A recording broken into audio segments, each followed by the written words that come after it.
Hello, Gaston County. Welcome to episode number 73. It is 73, right? All right. Of Gaston's Great, a podcast highlighting some of the great things happening in and around Gaston County. I'm your host, Stephen Long, and we are coming to you once again from the international headquarters of GSM Services right here in downtown Gastonia. As we continue to look forward to having great discussions in the coming weeks and months, we simply believe in discussing more of the reasons why Gaston's great. We have another great organization this week as we highlight the Mount Holly Farmers Market. We have Paige Sigmon with us today. Paige is the current vice chair of the Farmers Market. Paige, it's great to have you on, and welcome to the podcast. Thank you. I appreciate you having me on today. Absolutely. So we're going to get right to our questions. If you don't mind, just tell us a little bit about yourself before we get into the organization. Anything you'd like to share? Yeah, of course. So I'm a Gaston County native. I went to school and came back and opened a practice here. So I'm a chiropractor in Mount Holly. Okay. That's cool. And Didn't know that. So I love Gaston County and fell in love with Mount Holly when I was looking for somewhere to open a practice and got involved with the farmers market right when I was getting open. So it's good. Where did you go to high school? I went to Cherville High School. Oh, very good. Have we had any you might be the first Cherville High School graduate on the podcast. We hide, you know. No, that's great. So, obviously, most people probably have some type of vision in their heads when they hear farmers market, a farmers market they visited or something that they might know about. So just there might be listeners out there who's never been to a farmers market. So kind of just tell us tell us about the farmers market. What is it, where it is, and just, that's again, the main purpose here is to bring recognition to the organization. Yeah, of course. So basically our farmers market is local vendors. That's one thing that sets us apart from a lot of other markets. You know, you have farmers they have to be within 75 miles of Mount Holly and where their product is grown. Okay. So we have farmers and we also have artisans. So all of our artisans have handmade products. Nothing is resold at the market. So you're able to co-op with other farms. For example, if you have certain products that don't grow in this area and you're co-oping with another farm, as long as you're specifying where that farm is coming from, you are able to do that. But it's local, fresh foods. And we have some prepared foods as well that people are able to buy. But again, they have to be made locally as well. So, okay. Yeah. All right. So where is the Mount Holly Farmers Market? The farmers market is on Main Street in Mount Holly. So 3 years ago, we got a lot of capital fundraising for a trellis structure. So there's a trellis structure on Main Street, and it looks just like a lot of wood until Saturday mornings when the farmers market pops up all around it. So, right. But it's a permanent structure, so it gave us a little bit more recognition when the market was closed. Okay. Yeah, I'm assuming COVID did some chaos for the farmers market like it did in most it places. Was an interesting year, but it's funny because it was our busiest season we've ever had as a farmers market because nobody was traveling, everyone was home. Fair enough, yeah. And everyone apparently needs to eat, even when chaos is going on around them. And it was nice to have the ability to be outside, so we didn't have to shut down at all because we were able to, our market's always outside. We didn't have to change a whole lot of that. We just spread everything out more. And when you're buying produce from a farmer, that farmer picked the produce, put it on the table, and then you bought it. So it actually decreased the amount of, hands that were being passed through. Good point. So people felt safe, and it was a great place for people to still feel connected to the community and still be doing something that they knew was good for them and eating fresh food and fueling their bodies with good foods and do it in a safe manner. So is there this might be a bad question for a farmer's market, but is there a mission for the organization specifically, or is it more of a general No, thing? We definitely have a mission. Our mission is to connect the community with farmers and to connect, provide access to fresh foods for all members of the community as well.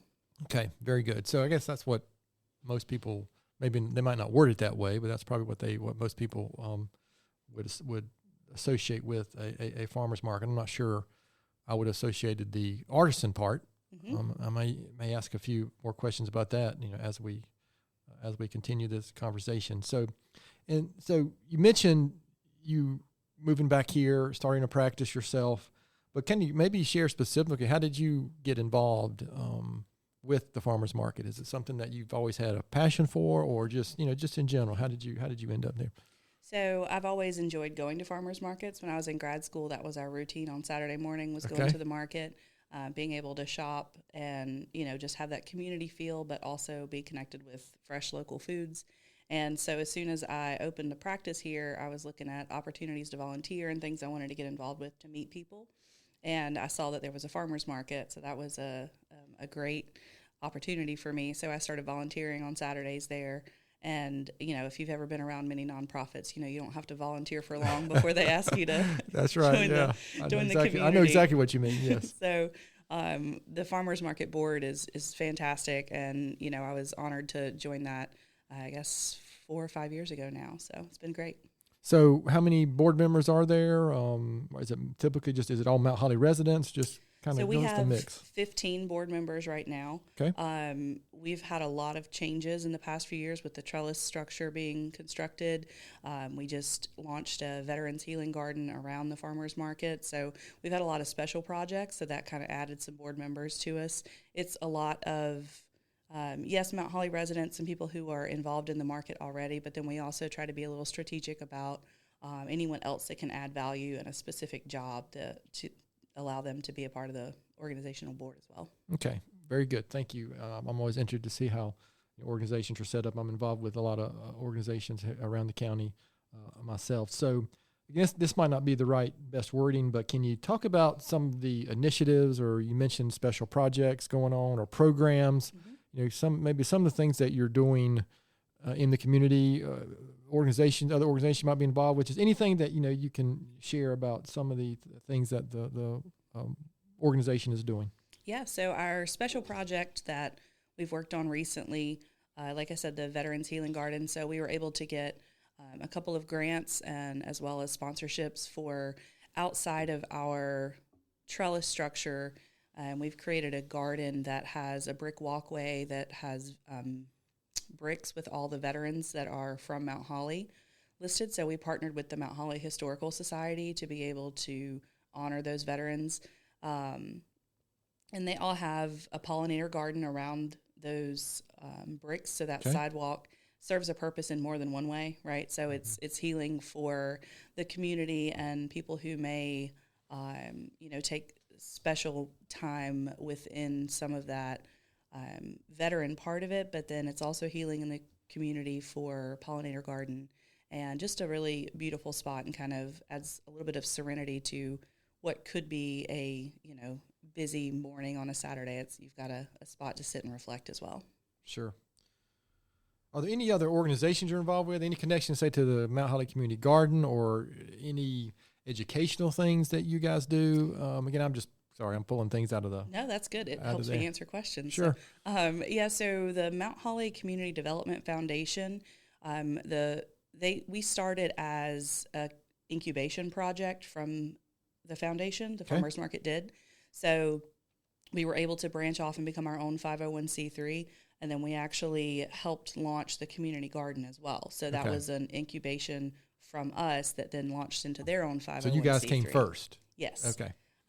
Well, the Community Development Foundation was the original, but then the market has been around for 16 years now. So, and then let's see, what else did you ask about for education purposes? So we have a program through Ida Rankin where we have garden beds there that we helped the kids learn how to garden. We've gotten multiple grants for that.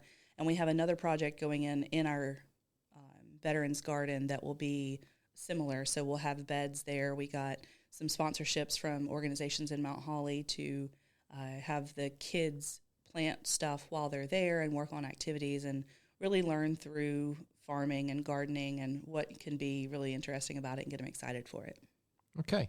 So that's good to hear, because a lot of the organizations that we talk to, anytime you're involving youth and exposing them to things, I mean, the world we live in, a lot of kids don't get exposed to any type of gardening or farming. I mean, I know my kids did a little bit, not as much as they probably should have. But like when I grew up, right, in the dark ages, my my mother's family still had a farm, and Yeah. you know, in Lucia, not I guess between Mount Holly Yeah. and in Denver, and so I was able to spend a lot of time out in that area and digging in the dirt, so to speak. And look where it got you. Yeah, yeah, at a podcast and talking about Holly Farmers Market. So, with all the programs, initiatives, things you've been involved with since you've been involved with the organization, can you think about any anecdotal stories of successes, or whether it's on the education side with the school, or just anything that you can, share that, something that you're really proud of that the organization has, accomplished since you've been involved with it? So I would have to say a couple pieces of it. Our programming is a big part that I'm very proud of. So we have a chef cooking demonstration program. So we have Erin Dennison as our chef in residence, and she comes and cooks what's available at our market, because a lot of times, we think of education for youth, but also education for people who have never had these specific vegetables or fruits in front of them before, and knowing how to actually put that together. Some people, it's not that they don't like to cook, it's that they don't know how to cook the product, so they don't buy it. So she comes and shops at the market and then shows everyone how she would prepare something that's fresh and healthy, and gives them the recipes to take home and kind of inspires them to do that, which is really fun. And then we also have programming for musicians. So having live music at the market really creates that community atmosphere and makes people want to stick around after they've done their shopping too. And it's got a really good feel to it on a Saturday morning when you've got just local musicians playing and people enjoying it. It just kind of gives back to that community feel that I feel like Gaston County's always had, and it kind of captures it without being able to define it, if that makes sense. Sure. And we also have a POP program, which is the Power of Produce, and it's our kids club for the market. So kids can come and participate in an activity, and the activities can differ from, sometimes we'll have them do a scavenger hunt. So we give them, a sheet of paper, and they have to go find different vegetables and fruits or products at the market. And anytime they participate in that, they actually get a little coin that they can spend that's worth $2. And they can use it for fruits, vegetables, eggs, that sort of thing. And they get really excited. And I think some of the most beautiful moments are when the kids, you've got siblings and they're coming together trying to put all their coins together to see if they can afford the blueberries or the blackberries, and it's a lot of fun just seeing them get excited about stuff. And sometimes the activities are them trying different things. They've had apples, but did you know that there are lots of different kinds of apples and they all taste differently? And having them try something, because if the parent tells them to try something they've never tried, the answer is no. That's a good point. But if a stranger says, hey, try this, and maybe not a stranger wasn't the best choice of words there, but I know what you mean. If someone, invites them to another try trusted something, adult. Yeah, another trusted adult invites them to try something for coins, that it's a fun activity and they get to spend money, then they're going to want to do that. So it's a good opportunity for them as well. Yeah, I hear there. I have 3 children, and they will listen to anyone else sooner than they will listen to me often. And that was a good segue. You mentioned Erin Dennison. So if your listeners out there, you'll go back to episode 71, wasn't it 2 episodes ago? Erin was on talking about the Mount Holly Community Garden, and she did talk a little bit about the farmers market and her chefing skills. Chef skills. Sorry, I don't. That's some bad grammar. But I appreciate you sharing that. So something just came to mind. How on a typical Saturday when the market, the farmers market is open, how many? I'm not sure the right word. How many vendors, or how many? Sure. How many people are there? So our vendors, it varies seasonally, right? Okay. So obviously in the middle of summer, June, July, we have the most vendors. So I think our max capacity we hit this year was right at 30 vendors at the market. We start in April and go through October. We don't have that many vendors in those spring and fall markets. Gotcha. Just because things aren't available and it has to be grown here. So, when tomato season's over, you're not going to find a tomato there. And that's one thing I think people, their first time at the market is, it can be something that they didn't think about beforehand, right? They come and they say, well, where are the watermelons? Well, it's April. We don't have watermelons here, you know? Right. So it's so different from the standard we're used to of a grocery store, in a good way. And once they understand why, they're like, well, yeah, that makes a lot of sense. I just never really thought about it. So at the height of that is where we get the around 30 vendors, but we usually have between 10 and 25. Okay. So is that including what you mentioned earlier, artisans? Would include that? It is. Mm-hmm. So we have a limit of how many artisans we have. So we have. I'm just laughing because there's a train going by. I wondered what was happening, Yeah, but I didn't want to say anything. We're in our what we call our innovation room here at GSM. We're normally in the conference room. We have some out of town guests here in our conference room today, and so the room is shaking a little, and we can hear the horn of the train. So you guys didn't look concerned, so I was okay. Oh with no, it, it's all good. Just hold on. No, it's all good. Sorry, I interrupted you. That's fine. Paige. So yeah, our artisans, we do allow up to a certain percentage of our market to be artisans. Okay. We still want the core to always be farmers and people who are making stuff as far as food products go. But we do allow some artisans as well. And that can be everything from, we have a vendor who makes wooden flags that are American flags, things like that. It's all still locally crafted things. Sure. It can be stuff that's made from plants. We have people that have little succulents that they'll turn into kind of artwork. We have Arts on the Greenway, which is another local nonprofit in Mount Holly. They usually have a booth there doing different types of artwork and teaching people about that artwork as well. So those are most likely what our artisans look like in the market. When you mentioned Aaron out there helping doing educational cooking, gosh, I keep hitting that. No, I'm sorry. We live in this processed food world, right? And the convenience of all that. Over your time in the garden, are you're seeing growth there with people interested in that over time, or is it? I'm always curious as to that type of thing. Is the message getting out better over the past few years? At least what I read and see and listen to, it seems like it is. But I don't live in the farmers market world, so to speak. I mean. And so that's something that interests me especially as I've gotten older. I'm paying a lot more attention to what I'm eating. I believe so. I think that the convenience factor of processed food is always what originally gets people interested in it. Right?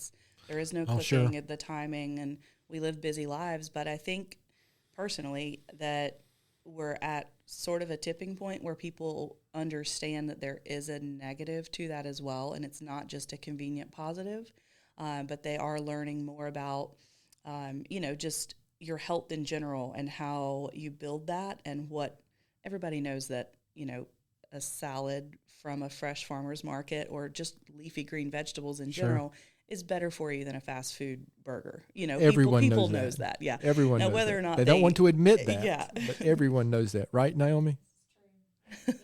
And obviously everything's about balance. And we're never about, we're always meeting people where they're at in their journey for foods. And it may be that even if you're not ready to commit to, okay, I'm only buying vegetables and only, eating whole foods and things like that, that's okay too. We have bread vendors there. You buy bread anyway. You buy eggs anyway. You buy cheese anyway. We have that stuff at the market too, but it's fresh and local. I'm a bread guy. There you go. I mean, good bread.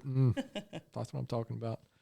So, Paige, looking ahead, we asked this kind of standard question, but knowing where the market has come from, looking ahead, any big plans the next few years, and how do you see the future of the Mount Holly Farmers Market?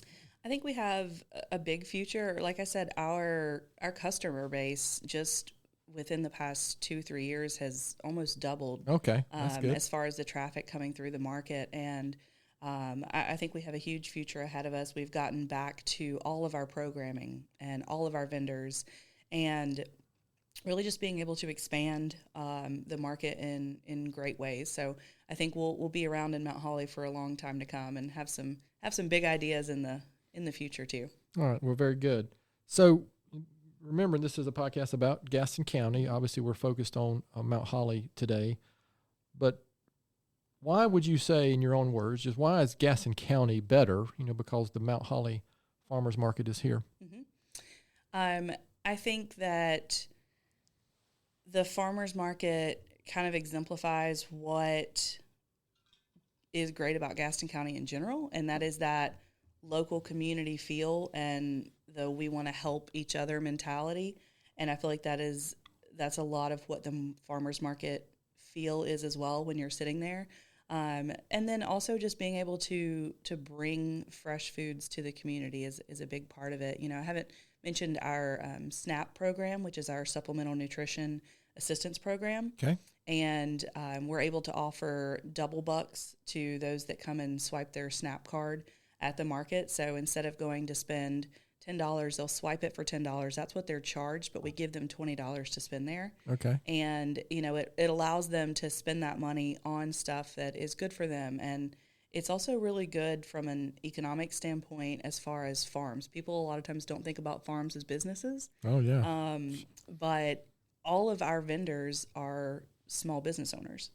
And so being able to help the local economy in that way as well. There have been a lot of studies on just how it helps the local economy when you have utilization of area in a economical standpoint and not just, here's land that nobody's doing anything with kind of thing. Right. So, there are a lot of different pieces to it, but I would say that those are the main ones. Okay. So are there any questions I haven't asked, anything you'd like to share? Of course, one thing we'll make sure we do before we finish, we'll make sure our listeners know how to find more information out or anything you want to share before we're done. But any questions I haven't asked or anything you'd like to share specifically before we move on to these really important questions? I think the main thing I was going to just mention was that SNAP program. And what we can really use help with is just spreading the word as far as the farmers market in general. All the people that know about the farmers market love it. Right. But the people who don't know about it don't know about it. So we have a lot of good kept secrets sometimes in Gaston County. Absolutely. And we've learned that over 73 episodes now that some of them are not. Again, that's the whole point of why we're here talking about it today. So, Paige, you have been here, especially being originally from Gaston County. You are going to be forced to answer these Gaston County related questions. Okay. Okay. And what are we going to call them today, Naomi? The farmers market round, speed round of questions? That's kind of boring, but that's where we're going. Okay. Okay. All right. You ready? I am. Sometimes fresh foods and Gaston County questions aren't always going to mix together. We're going to do our best, though. We're going to make it happen. Yeah, I'm not sure some of these questions actually. I'll have to answer those personally. Relate directly to fresh farmers market food. But anyway, favorite Tony's ice cream flavor? Personally, I would go chocolate. The farmers market would probably say grape, but I'm going to go chocolate. Chocolate's mine. Sundrop or Cheerwine? Cheerwine. Favorite local restaurant? Heirloom in Belmont sells a lot of stuff from local farms. So. Okay, yeah, Heirloom. I've been there a couple times. One of our vendors is Piedmont Farmstead, and they sell to Heirloom for a lot of their product. Mm-hmm. Very good. You can't answer this going to the farmer's market. So favorite outdoor activity in Gaston County or favorite park or? I would have to say the new Riverhawk Greenway in Mount Holly is one of my favorites there. Yeah, we're fortunate to have so many miles of it. When we had Carolina Thread Trail on, I was stunned to see actually how many miles are in Gaston County, and not just related to Carolina Thread Trail. There's some that aren't, but it was surprising to see how many miles are here. Mm-hmm.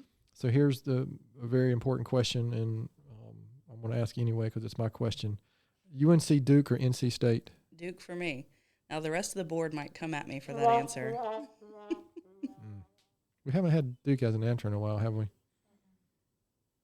I'm not sure what to do with that. Maybe we could can we edit that out as we Can we phone a different farmers market board member to see what they say? That's funny. Paige, what is something very few people know about you?